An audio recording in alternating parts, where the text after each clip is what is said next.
Bismillahirrahmanirrahim. Assalamualaikum warahmatullahi wabarakatuh. Nahmaduhu wa nusalli ala rasulil karim. Amma ba'd. Alhamdulillah, teman-teman sekalian, kali ini ada satu kisah Nabi sallallahu alaihi wasallam tentang bagaimana Nabi sallallahu alaihi wasallam menasihati para sahabat sehingga selalu dalam amal.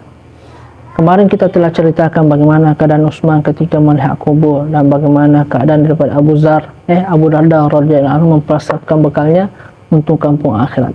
Kali ini teman-teman sekalian, satu ketika Nabi SAW berjalan, kemudian satu tempat ada seorang sahabat yang duduk berkumpul sambil tertawa terbahak-bahak. Ketika dia bercerita, ketika dia berkumpul ini tertawa terbahak-bahak, maka lewatlah Nabi SAW.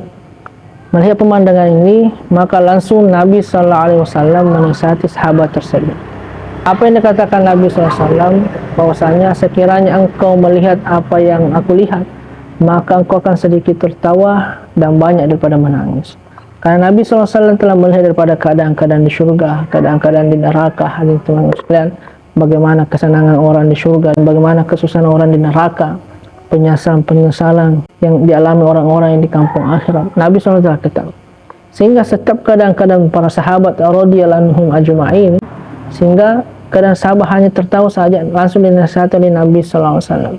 Karena biasanya orang yang tertawa terbahak-bahak ini, mereka ini dalam keadaan lalai. Maka dinasihati oleh Nabi SAW.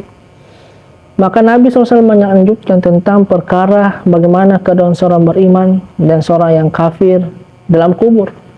Maka Nabi katakan, wahai saudaraku, wahai sahabatku, apabila seorang yang beriman masuk ke dalam kubur, maka kubur akan mengatakan, selamat datang di antara orang-orang yang berjalan di atas bumi, maka engkau lah yang paling aku cinta. Cinta karena apa? Cinta karena dia telah beramal, dia telah sukses menjalankan daripada kehidupannya di dunia dengan taat kepada Allah Subhanahu wa taala.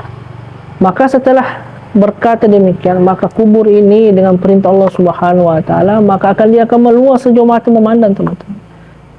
Sejauh mata memandang. Kemudian Allah Subhanahu wa taala akan membukakan satu pintu dari pintu-pintu surga sehingga menghembus daripada angin surga masuk dalam kuburnya.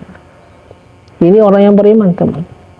Tapi bagaimana orang yang durhaka, orang yang kafir, ketika hidup di dunia ini hanya melayani hawa nafsunya, tidak mampu hadir mentaati Allah Subhanahu wa taala? Maka orang yang seperti ini ketika datang di kubur, ketika dia mati kemudian dimasukkan dalam kubur, teman-teman, maka kubur akan mengatakan, di antara orang-orang yang berjalan di atas bumi, engkau lah orang yang paling aku benci. Karena kenapa? Tidak mentaati perintah-perintah Allah Subhanahu wa taala ketika hidup di bumi. Maka kubur katakan, sekarang kau telah diserahkan kepada saya dan aku akan memperlakukan kau sebagaimana mestinya. Nabi SAW ceritakan, kubur ini akan menghempit daripada orang tersebut sehingga tulang rusuknya bersilangan. Maka Nabi gambarkan tulang rusuknya bersilangan seperti ini. Ini bersilangan daripada tulang rusuk. Kemudian Allah Subhanahu wa taala akan membukakan satu pintu neraka sehingga angin daripada hawa panas daripada neraka menghembus dalam kuburnya.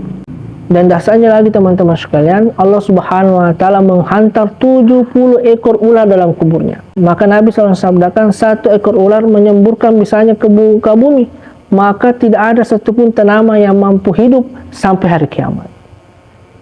Tetapi orang yang bermaksiat tadi, orang yang durhaka, orang yang tidak diterima imannya, hidup di dunia hal yang mulia, tidak mentaati perintah Allah Ta'ala, maka Allah SWT menghantar tadi ular ini mematuk dia sampai hari kiamat. Mematuk dia hati yang mulia, menyiksa dia dalam kubur sampai hari kiamat.